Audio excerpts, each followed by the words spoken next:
Episode 7 बहुत लोगों को फिलर एपिसोड की तरह लग सकता है, बट इसके स्लो मूविंग पैरेलल स्टोरीज के पीछे एक बहुत ही इंपॉर्टेंट नरेटिव छुपा है। अब तक हम सोच रहे थे कि मनुष्य और कैरल एकदम सेम टाइप के मेंटालिटी वाले होंगे, बट ये एपिसोड हमारा पूरा पर्सपेक्टिव ही चेंज कर देगा। पिछले एपिसोड में कैरल को पता चला कि हाई माइंड उसकी परमिशन के बिना उसे कन्वर्ट नहीं कर सकते। इस ग्रैंड रेवलेशन के बाद कैरल का एटीट्यूड अब पूरी तरह से चेंज हो गया। मानो ये भी अब अपने आप को कुंपा की तरह हाई माइंड की रानी समझने लग गई। घर जाते वक्त एक गैस स्टेशन पर रुककर कैरल हाई माइंड को कॉल करके उन पर ऑर्डर्स झाड़ने लग गई कि उसे अभी का अभी ये पंप ओपन करके चाहिए और इसे जल्द से जल्द आइस कोल्ड गैटोरेड भी पीना है।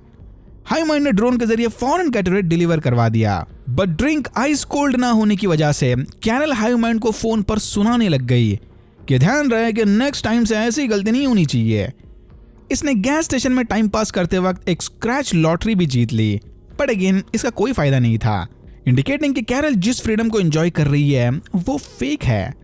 फिर कैरल ढेर सारे पटाखे अपने गाड़ी में भरकर घर की ओर चली गई। रात होते ही कैरल मस्त अपने घर के बाहर जाकर पटाखे फोड़ने लगी, पर तभी उसे भेड़ियों की चिल्लाने की आवाज आई। बट भेड़ियों की आवाज से डरने की बजाय कैरल भी जोर जोर से हाउलिंग करने लगी, मानो कैरल यहाँ भेड़ियों और हाई माइंड को जता रही हो कि फिलहाल यहाँ उसका राज चलेगा। अगले दिन गोल्फ कोर्स से वापस आते वक्त कैरल की पुलिस कार खराब हो गई। फिर कैरल ने डिसाइड किया कि अब फाइनली नई गाड़ी लेने का टाइम आ गया। गोल्फ कोर्स के बाहर पार्क लग्जरी कार्स में से कैरल ने सीधा रोल्स रॉयस चूज की। फिर एक प्राइवेट हॉट स्प्रिंग में डुबकी लगाकर कैरल सीधा जॉर्जिया ओकीफ के म्यूजियम में चली गई। आर्ट गैलरी में घूमते वक्त कैरल की नजर बेलाडोना पेंटिंग पर पड़ी।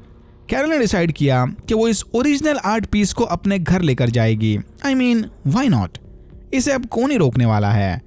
ओके, इस पेंटिंग को याद रखना, इसके बारे में हम आगे बात करेंगे। कैरल अब खुद के लिए खाना बनाकर भी पक चुकी थी। इसने फौरन हाई माइंड को कॉल करके अपने लिए लग्जरी होटल में सोलो डेट फिक्स की, जहां हाई माइंड ने कैरल और हेलन के फेवरेट डिशेस बनाकर रखे थे। कैरेक्टर स्विच देख रहे हो? कैरल अब हाई माइंड को खतरे की बजाय डिस्पोजेबल एसेट की तरह देख रही थी। दुनिया को बचाना गया भाड़ में। कैरल अब इनका पूरा फायदा उठाकर कुंबा की तरह लग्जरी लाइफ जिएगी। दूसरी तरफ मनुष्य इसके कंप्लीटली अपोजिट लाइफ जी रहा था।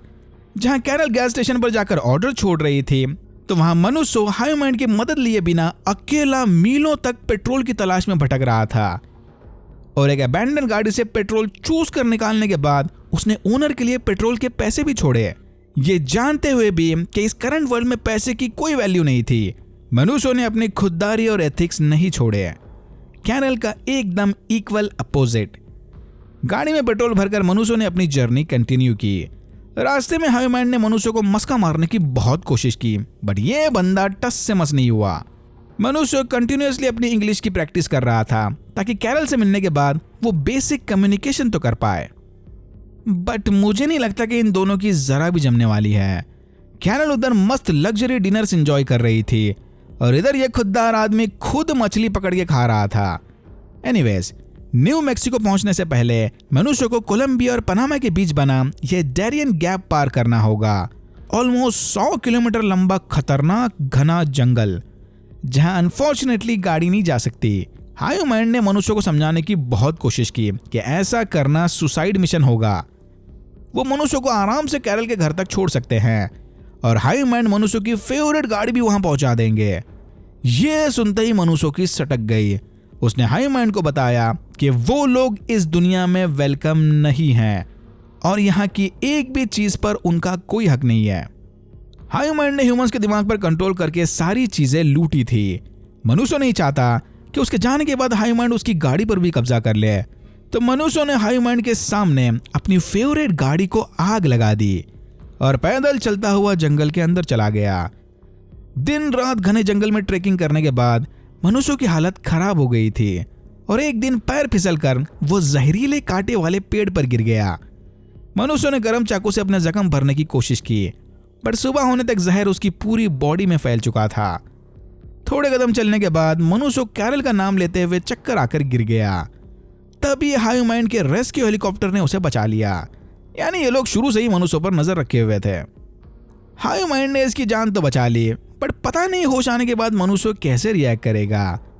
फिर स्टोरी ने सीधा 36 डेज का टाइम जंप लिया।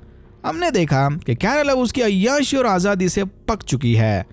रात में पटाखे जलाते वक्त एक पटाखा टिल्ट होके उसके डायरेक्शन में आ गया, बट वहां से हटने के बजाय कैरल पटाखे के सामने ही बैठी रही कि चल आजा, मुझे जला दे और खत्म कर दे एक बार का टेंशन।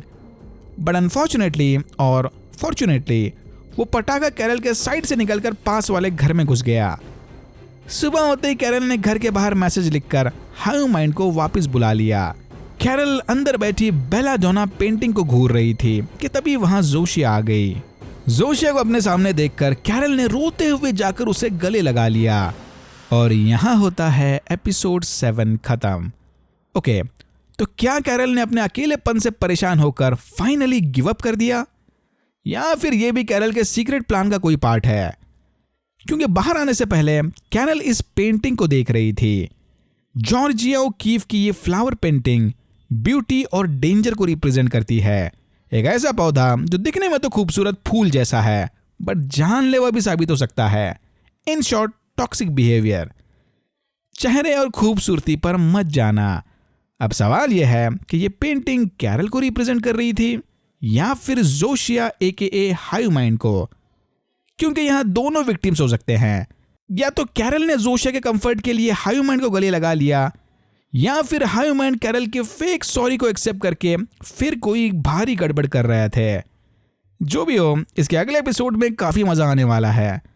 मुझे तो भैया मनुष्यों की टेंशन हो रही है। हायूमाइंड को अजनबी लुटेरे बोलकर इसने अपनी गाड़ी को आग लगा दी। क्या होगा अगर मनुष्य को पता चले कि इस बीमारी का शायद कोई इलाज नहीं है? वो तो भाई अपनी गाड़ी की तरह पूरी दुनिया को भी आग लगा देगा। और हमें ऑलरेडी पता है कि इसके मांगने पर हायूमाइंड उसे न्यूक्लियर वेपन भी थमा देंगे। Alright, that's it for now.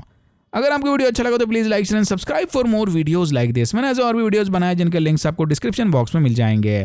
Thank you very much for watching and I am hoping to see you in my next one.